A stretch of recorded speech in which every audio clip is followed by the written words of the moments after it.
11-year MLS pro Quincy Amarikwa here, and you're now listening to the Perfect Soccer Podcast, where your host goes one-on-one to get to know your favorite professional soccer players, both on and off the pitch. Because how better to learn what it takes to become a pro soccer player other than directly from pro soccer players? Today's episode is brought to you by PerfectSoccerSkills.com, the #1 and only platform you'll ever need to connect with and learn from pro soccer players. Learn more and enter to win weekly soccer prizes, goals, balls, jerseys, player meet and greets, and more by heading over to PerfectSoccerSkills.com/PSTM to enter to win for free today. With that said, please enjoy today's episode.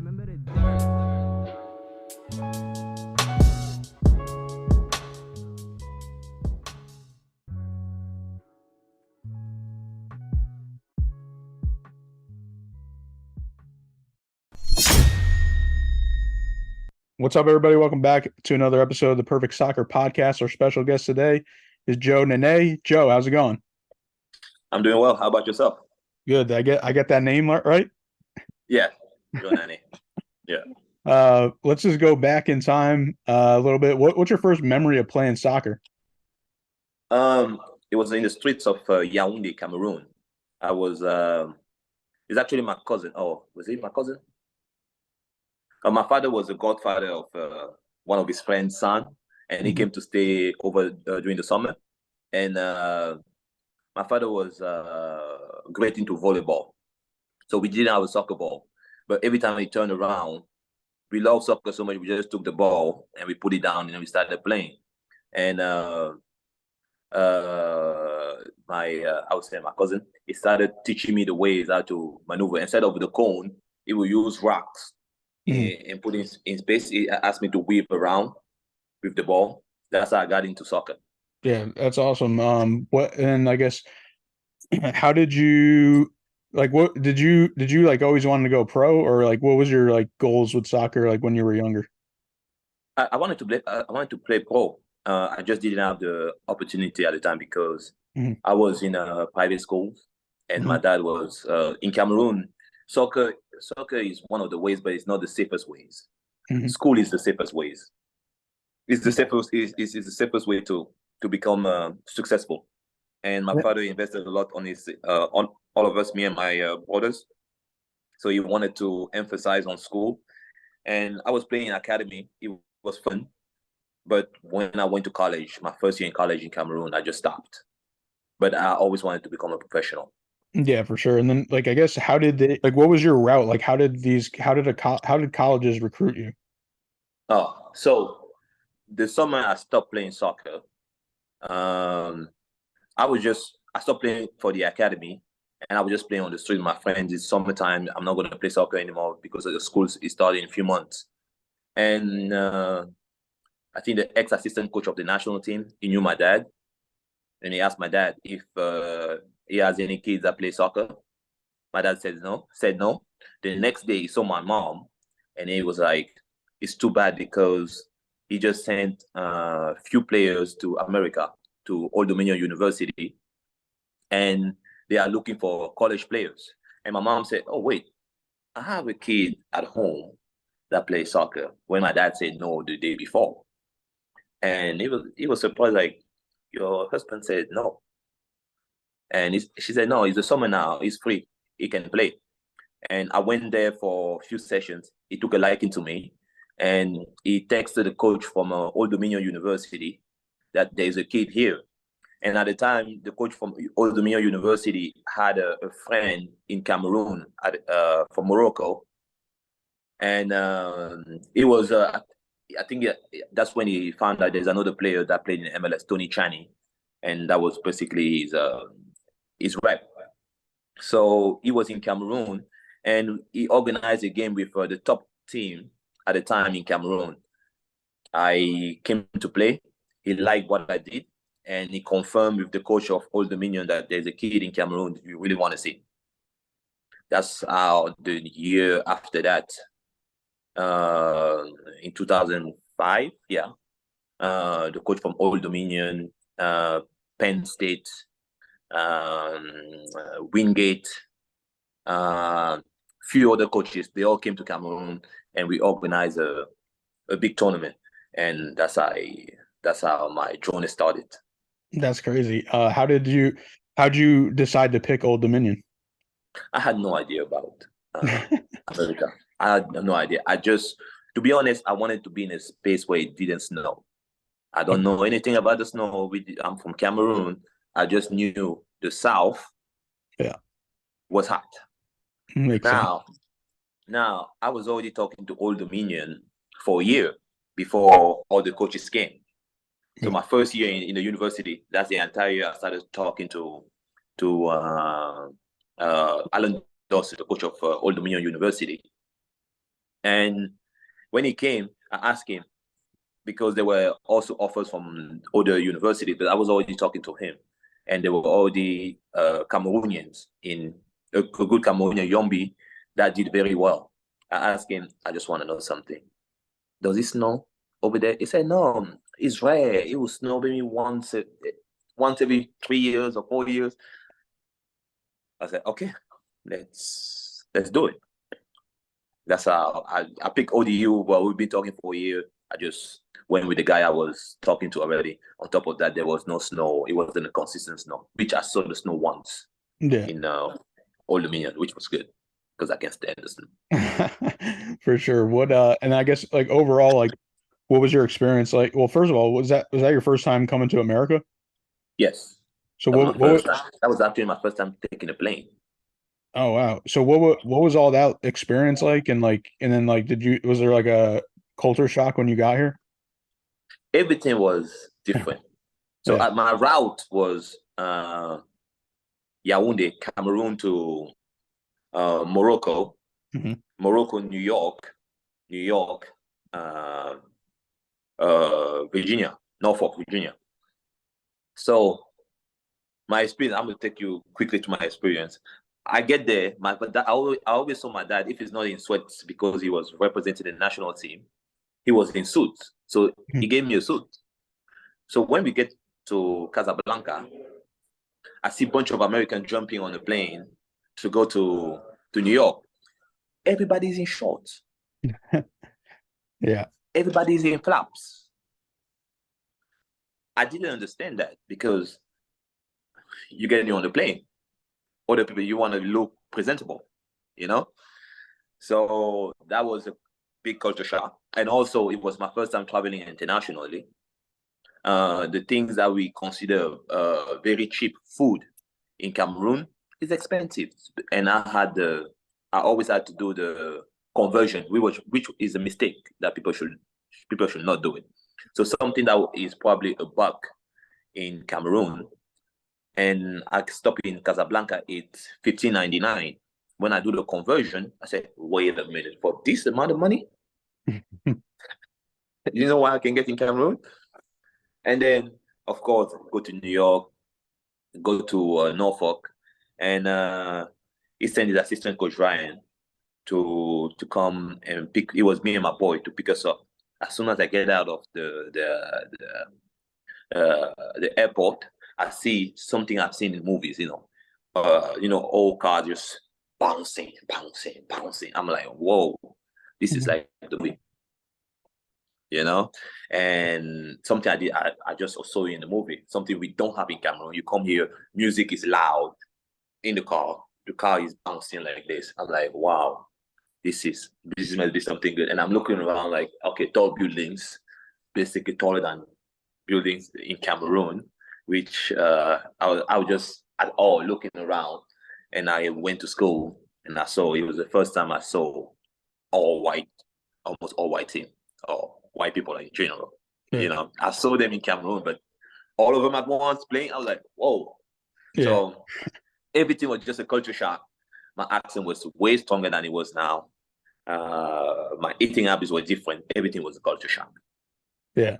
No, I couldn't imagine myself. Like, I never experienced that, so I really couldn't imagine. I know it must have been crazy. It must have been hard, fun, awesome. Every word in the dictionary. Yeah.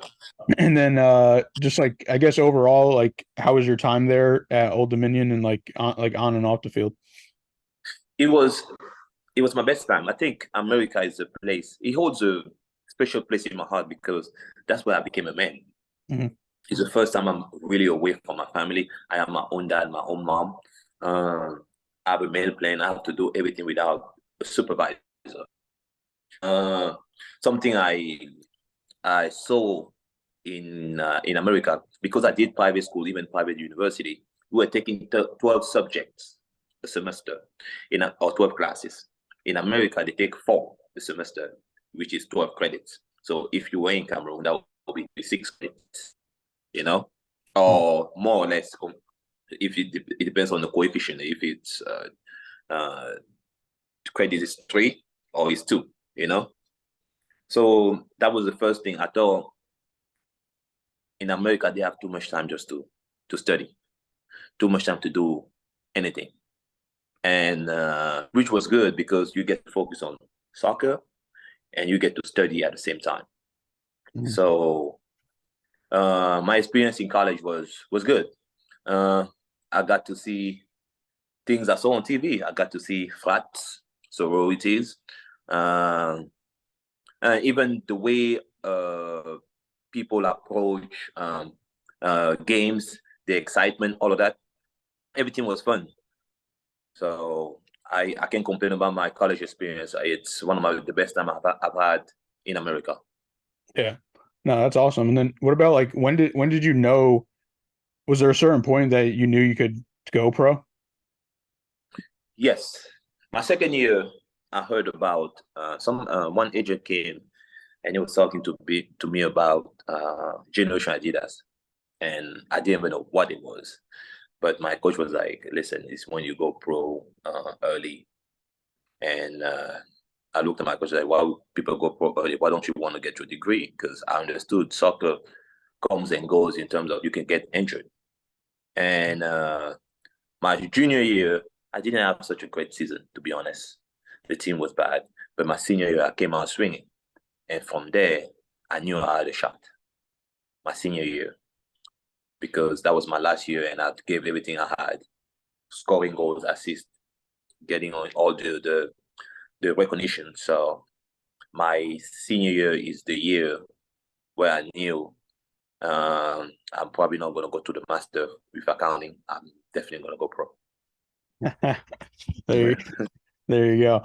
And then I guess what was the process like for the MLS draft? Was there any like combine or anything you went to, or like were you talking to coaches before?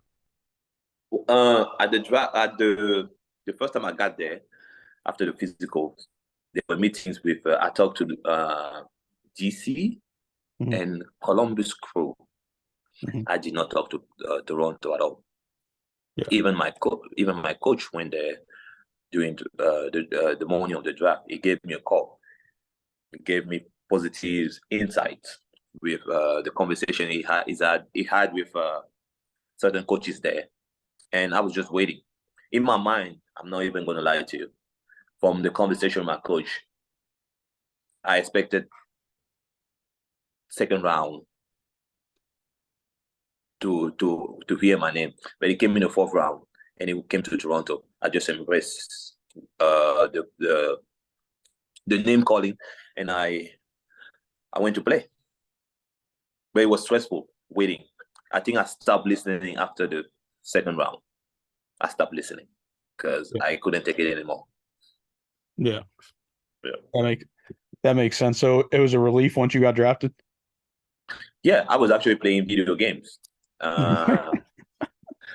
Listen, I went for the first two rounds waiting. I was like, okay, the first end of the first round, beginning of the second, and the entire second round, I was actually focused like, who are they picking? Who are they picking? Who are they picking? And when he ended, I went to my friend's house, and we started playing soccer, FIFA, which I'm not really good at. But I was just there, and they wanted to talk about the game, about the draft. I didn't want to because it was stressful. And out of the blue, my phone just rang, Mhm. and the agent was like, "You going to Toronto?" I said, "Going where?" He said, "Toronto." I said, "Isn't that in Canada?" He said, "Yes, it is in Canada." And I was like, "But I didn't talk to Toronto though." He said, "Does it matter? They wanted you go," and I went. Yeah. Well, you went to the cold. I know you weren't happy about that. Yeah. Yes, I wasn't. But when I got to Toronto, I felt like it was a small New York in Yeah. a sense. Yeah. And when I got there, I was like, oh, they have this in Canada? Okay, I can live. I was excited once I saw the city. Yeah, no, for sure. That's funny. Enjoy learning what it takes to become a better player from professional soccer players? Well, how would you like to work with professional players one-on-one? Now you can with Be Pro by Perfect Soccer. Head over to perfectsoccerskills.com/BEPRO to apply to work with our network of pro players today. And then I guess, yeah, overall, just like, what was your experience like in the MLS? It was a bunch of ups and downs. I'm not going to go too much in details because I don't want to call anybody out. Yeah. But it was eye-opening. It was Yeah. eye-opening. The business side, the politics, it was eye-opening. But Yeah. also it forced me into the hard worker I became, because every time I wasn't playing, I was doing extra.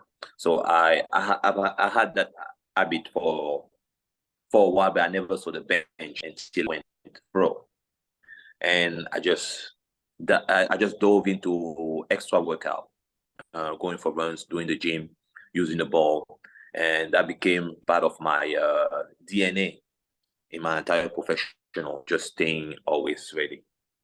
That's what my time in the MLS did to me, which I'm grateful for.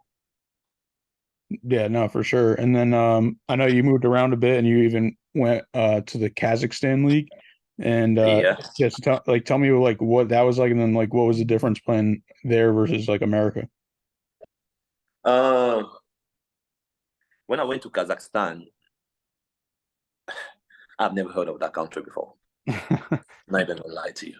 I was literally in Istanbul, and I was eating with. I was at dinner with Cameroonian legend Samuel Eto'o, and a Nigerian hip hop star. He actually is in America, P Square. So we were all having dinner, and of course, Eto'o's agent. We all went to school together, and Cameroonian as well. So we were having conversation. Me, I could speak English and French at the same time. So I had no problem talking to P Square. Mhm. And I was having conversation because I couldn't be the translator because it also knows a little bit of English, you know. Yeah. And when I remember one agent came in, it was like he wanted to bring a player. That's also another politics that I'm talking about. He wanted to put a player in what was it to play? The team he was playing in Turkey, but his agent was like, "If you want to talk to Eto, find me a team." And he Mhm. went out. Less than 15 minutes, he came back, and he said, "Kazakhstan." I remember my first reaction was to take my phone, Google Kazakhstan, because I had no idea where it was, what it is over there. And Yeah. when I started Googling, I started looking at the team, the players over there. And I realized, wait, they have black players over there. So, okay, I won't be brand new. It's like they've seen black people before, you know, Mhm. because it's Eastern Europe. But when I got there, I realized I got to Astana. Astana is the modern city of Kazakhstan, and because it wasn't our home field, but because it snows a lot over there during the winter, we had to stay in Astana and use Astana Stadium, which is covered, synthetic covered. The stadium is covered, and I thought every city was like Astana until I went to my city. I was like, whoa, wow. So it was good It or was, bad? oh no, it's literally end of the World War II. Buildings are still. Oh, you remember when they opened Cuba? Everything is just seem old, you know, Yeah. because the two best cities in Kazakhstan are Astana and Almaty. When you go there, you really feel like you're in a modern city, Europe, everything that comes with it. But the other cities are like, woo. Yeah. I'm glad I'm only focusing on soccer. That's crazy. Yeah. So you had a wild ride Yeah. overall in your soccer career. Yeah. All different places. Mm-hmm. And then you're currently on the Oakland Roots, right? Yes, I am. Okay. So then how'd you get back here? I had a tragedy in 2021. Mhm. I was in Cyprus. I had a tragedy. I canceled my contract because I needed to go home to basically bury my dad.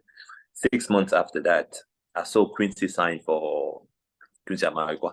He signed for Oakland Roots. I just sent him a nice congratulation because I was glad that my generation is still playing because a lot of our guys retired, especially the guys. We had a really good squad from 2011. It was me, Quincy, Andre, Ross, Stu, all of the crew, right? Everybody pretty much retired but Quincy and me.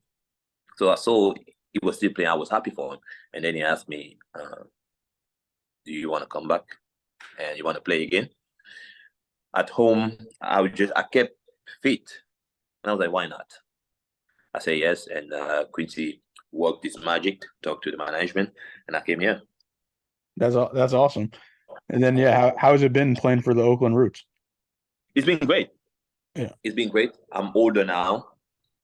This year, I started in the midfield, and before I got injured, I went to the center back because, like Quincy used to tell me, that's where I should have played in the MLS. But I was just stubborn. You know? Yeah, I was stubborn. But it's been great. I'm loving the city more and more, and the organization. So right now, I'm dealing with personal stuff, and they understand, and they're willing to work with me, which is all I can ask for. But they don't have to. Yeah, for sure. All right, you ready for the 5 Quincy questions? From Quincy? Yeah. Oh, I got no. All right, let's go. What's the most important skill or quality that you feel made you successful as a pro player? Consistency. I like that. What's the biggest mistake you think pro players are making? Numbers. What do you mean? Everything is going AI. Everything in soccer. It's like it's becoming Moneyball. Okay. They're trying to replace the numbers by the eye test. It reaches a point where you have defenders looking at the numbers when they conceded 4 goals. Are you saying like stats, or are you talking about like contracts? Yeah, stats. Gotcha. I know they do matter. I know that I'm not gonna say they don't. I know they do, but I gotcha. it's not everything. What advice would you give a young player? Work on your technique. First and foremost, work on your technique. Yeah. And if you don't have a partner, the wall is your partner. Grab a ball, start 5 yards, left foot, right foot, right foot, and then slowly you increase. And the harder you hit it, it comes back. You have to be on your toes. You cannot go wrong because if you work on your technique, technique is not juggling. Technique is you can pass the ball with accuracy and receive your first touch is always clean. This is what I'm talking about. Technique. For sure. All right. Why are you passionate about soccer? Something I know. It's something I know. It's growing up in Cameroon is the biggest sport. I fell in love with it. And it allows me to stay in shape. I love the competition. For sure. Yeah. All right, these next 2 could be life related or soccer related. Yeah. What is something most people think is true that you believe isn't? That I'm arrogant. All right. Wow, I don't think I ever had somebody answer it in terms of themselves. But so that was okay. That was different. I like to use this excuse of my vocabulary is not strong enough when I've been in America for a while. The truth of the matter is, I don't know how to sugarcoat it. Yeah. So sometimes it comes on 10, and the message is too strong, and something that's arrogant. I'm like, I'm not. It's just it was delivered. But did you get the message? That's the thing. Hey, I like that. I like blunt. I just want the answer straight up. Yeah. What is something you would move forward with if you weren't scared of if things didn't go well? Soccer. What do you? If it did, no, seriously, I know Yeah, it's my passion, yeah. but I also know I wasn't stupid in class, so I can move from it. All I right, can move on from it. Yeah. all right. I'll take it. All right. Those were you completed the Quincy questions. Are you ready for some fun questions? Yes. All right. What's your favorite American food? Wow. I don't. I don't have an American favorite food. What's his American food? Well, like anything that you had here that you didn't have in Cameroon, I guess. Well, I had a burger here. I didn't like it. Uh, I even though I'm not a big uh I don't eat a lot of meat. Yeah. Mostly vegetables. I eat white meat and fish. Uh, the ribs, I do like it. It's if I really want to cheat, the ribs or a nice Oh, steak. ribs. But the ribs, yeah, the All right. ribs. You like pizza? It's either no. Imagine me coming to America where I don't know anything. I heard about pizza. I saw pizza on advertisement, Wait, where did you and have this pizza?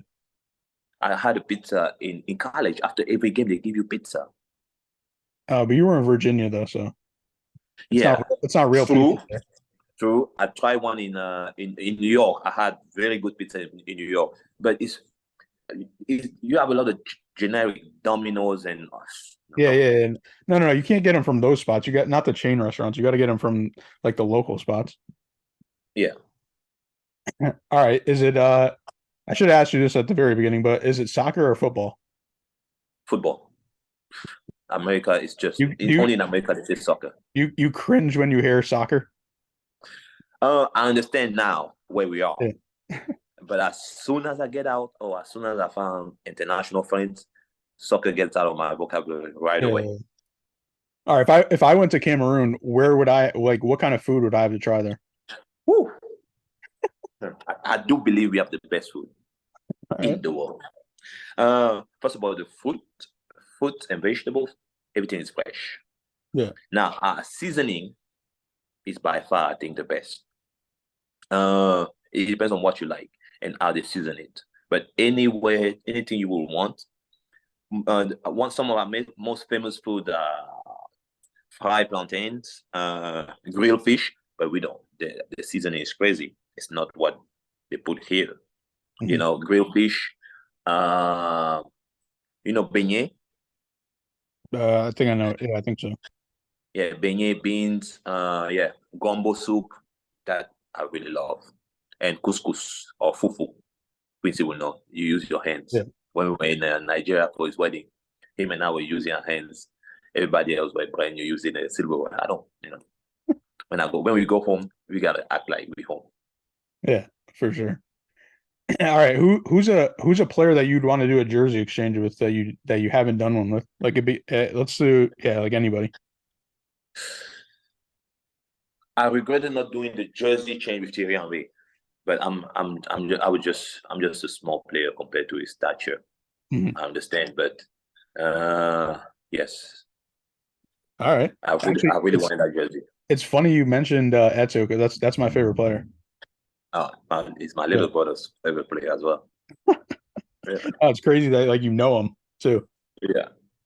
Thierry Uh, Henry. and last one. Who's better, Messi or Ronaldo? Oh no, let's not do that. It's Messi. I have my reasons. See, this is my reasoning. Ronaldo is also a genius, but Ronaldo has a work ethic that is unmatched. Mhm. I do think because Messi is working all the time, I think it's because of his physique. Mhm. He is more of some of the things he did. I watched the last one. I mean, I watched his entire career, but some of the passes he made, that vision, that qualifies him as the best. And plus, he has the accolade. We're not going to talk only about the Ballon d'Or. I think when he won the Copa America and the World Cup, counted. It counted. Because everybody with Ronaldo was saying, "Oh, Ronaldo won the Euros." More power to him. But if you ask me to choose the GOAT, Messi, and on top of that, he's a lefty. I'm also a lefty. All right, I like that. Well, I appreciate you coming on, and could you let the listeners know where they can follow you out on social media? I have on social media it's Jojo Mandumba. Mandumba is my village name. My father wanted it in my name, and Jojo is like my nickname. Joseph, Jojo is a small part of Joseph. So if you type, you can simply type Joseph Nane, and my profile will appear, and you will just follow. Quincy Amarikwa here, and thanks again for listening. If you enjoyed today's episode, please be sure to share it with someone you feel will get some value from it. And if you could take a moment to leave a review of our podcast wherever you're listening and let us know who you'd like us to interview next, we'll get working on that right away. You can listen to this full episode and more at perfectsoccerskills.com/radio. That's perfectsoccerskills.com/radio. You can also enter to win free weekly soccer prizes, goals, balls, jerseys, player meet and greets, and more by heading over to perfectsoccerskills.com/PSTM to enter to win for free today.